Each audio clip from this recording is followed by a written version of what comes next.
This time last week, I was sitting in the middle of a forest. At least once a year, I like to get away to one of the many great Ontario provincial parks. There are a lot of reasons I like to do this, some of which I'm going to talk about presently. Apart from all the great opportunities to hike, paddle, and just plain old relax, one of the things I like to do is take some time to read and to write for occasions, just like this tonight, when I find myself leading a service. So last week I was reading our Torah portion for this Shabbat, which happens to be the double portion Matot Maseh, the last 6 chapters in the book of Numbers. And I was thinking about what I should talk about tonight. There's lots of interesting, inspiring, and even a fair bit of really challenging stuff in these 2 portions. It's tough to make up your mind with all these good options to pick from. As it happens, last week I was also doing some reading from a commentary on the book of Jonah. Jonah is a favorite of mine, and we'll be reading from it soon, on Yom Kippur in fact. If you come to the early afternoon service here on Yom Kippur, you'll get to hear more about some of the things I was reading and thinking about last week as far as Jonah is concerned. In the end, I probably spent much more time reading and thinking about Jonah than about this week's portion, and so I didn't get to the point where I could make up my mind about what I would say tonight about Matot Maseh. However, having just come back from the forest, I'm reminded of something I've spoken about here before, and it seems pretty apropos to revisit it tonight. And if any of you were more churlish, then I suppose you might suggest rehash rather than revisit, but I know that you're all much too kind for that. So with your kind indulgence, I'd like to tell you what it is that I find so appealing about getting into the forest every summer and what it has to do with Shabbat and why we're here tonight. So this thing with camping started for me almost 25 years ago. It's something that I started doing with friends and family. Until just last year, in fact, we would always go with a group of families. Some are relatives, some are close friends. Most years we have been 5 or 6 families, and we booked all our sites all together, and we spend a week enjoying nature and each other's company. Whenever I go out into nature, I like to take pictures, and if you've ever been to a meeting with me here at Salel, you have seen these pictures, which I run as a desktop slideshow on my computer. I keep these pictures in front of me all year round. When the weather's miserable and cold, they're a nice reminder that better weather will be back soon enough. I do keep these pictures in front of me all the time as a reminder, but it's not really the nice weather that I want to be reminded of. Let me see if I can explain. Our Siddurim are chock full of really inspiring prayers and readings. I'm sure we each have our favorites, things that we find personally profound or insightful, the sort of thing that every time you read it, it gives you a moment of inspiration. For me, one of these really profound readings is on page 52. It's in the Amidah, in the Kedushat Hashem, praising the holiness of God, and it's the prayer, Days Pass. In particular, the thing that I always find the most striking is the responsive line, help us to see wherever we gaze that the bush burns unconsumed. This is a reference, of course, to the story from Exodus about how Moses became a prophet. Moses had killed one of the taskmasters who had been beating a Hebrew slave. To escape Pharaoh's justice, Moses had to get out of Dodge, giving up his place in the royal palace and leaving Egypt to become a shepherd in Midian. One day, while grazing his father-in-law's sheep near Mount Horeb, Moses sees this burning bush, and he goes to investigate it because he's amazed how this burning bush is, the bush is burning, but it is not being consumed by the fire. And we all know how the story goes, of course.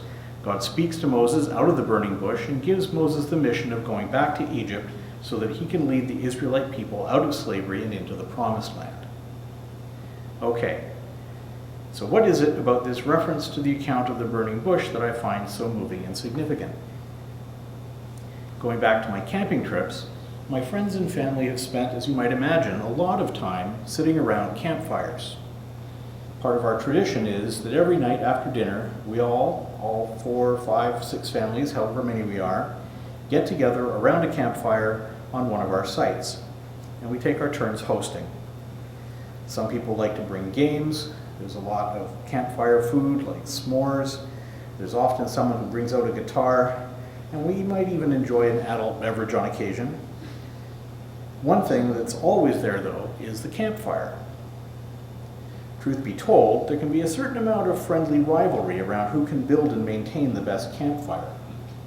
It can be a bit of a challenge some nights, I don't mind telling you.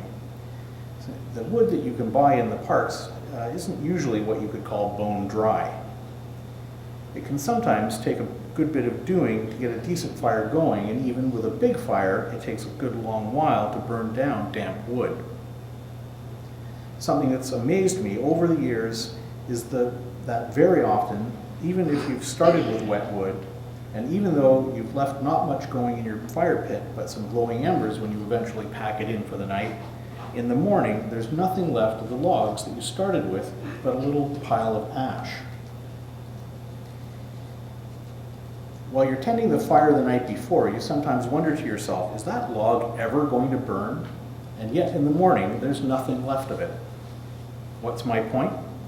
I guess it's twofold. The first is that wood is consumed by fire. That's not a shocking revelation, I know. The second is that this can take a good long while, hours and hours. And where am I going with this?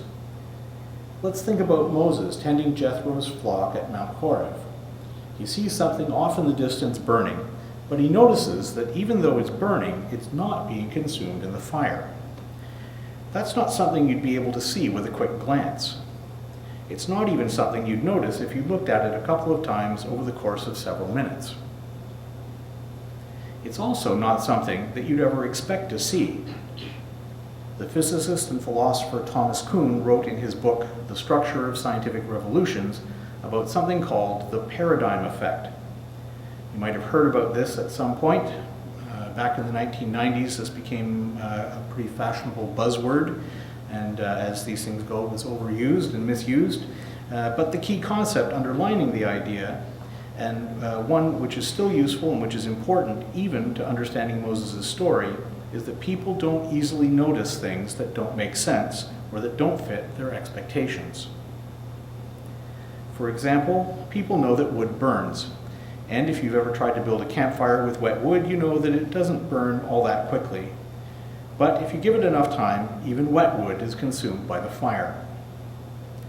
Moses noticed the fact that the bush on Mount Horeb was burning, but not being consumed in the fire. This means that Moses would have had to have been watching that burning bush for a long time. Not only that, he'd have to have opened his mind to the unusual, we might even call it miraculous fact, that bush was not being consumed by the fire, no matter how long he watched it burn. This tells me that Moses had to be in a pretty contemplative state. That's a little surprising to me. Anybody who's had to keep an eye on a few kids, let alone a flock of sheep, will know that you've got a lot to keep your eye on. Moses needed to be keeping track of all of the animals. Where were they? Were any wandering off? Were there any predators around that needed to be chased away? Was anybody hanging around that might be looking to steal some dinner? How was Moses able to keep his mind off of all these pressing, if mundane tasks, and allow himself to focus on something unexpected and miraculous? That's the question that jumps out at me when we read this line in our Siddur. Help us to see wherever we gaze that the bush burns unconsumed. In our own way, our modern lives are not really any different from Moses' life as a shepherd. We're not chasing animals up and down a hillside, of course, but we've got traffic, our phones that never stop buzzing and chirping, getting dinner on the table, paying our bills, and running our kids or grandkids all up and down from one activity to another. Life is full of distractions, everyday things that are always competing for our time and attention. For me, I find that when I'm surrounded by the modern world, there's no time to slow down and reflect on much of anything. It's a lot of go, go, go without the chance to pause and notice small, unexpected details like, hey, that bush isn't burning up. Our daily lives are filled with human agency. Everything we see all day long is the work of our own hands. But when I get out into the middle of the woods, where I find myself removed from all of the hustle and bustle, that's when I find the opportunity to focus on something else altogether. That's when I get the chance to take notice of the work of God's hands. When I'm sitting on my campsite early in the morning, surrounded by a forest, I can't help but be struck by the thought, how astounding is it that there's such a thing as a tree? It's such an everyday thing, I know, even for those of us who spend all of our time in a metropolis of over 6 million people. But the unimaginable complexity of even a simple life form like a tree is, to me, just mind-boggling. Even something as fundamental as the fact that physics follows laws is astounding to me. The universe is filled with chaos. How can there be any order at all to be found in the midst of all of that? It's reflecting on these everyday miracles that brings me back in touch with God.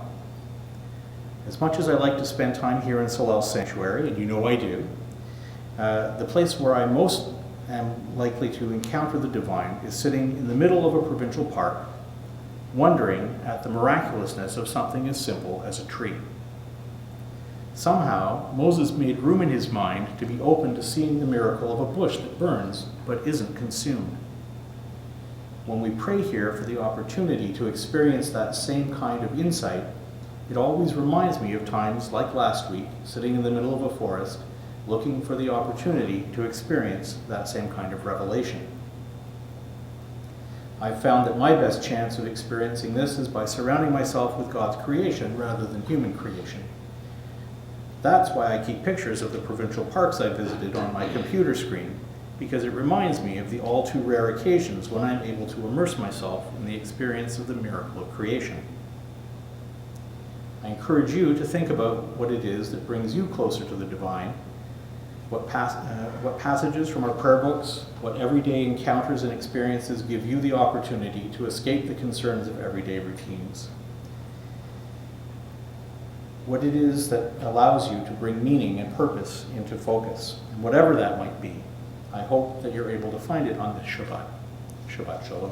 Shabbat Shalom.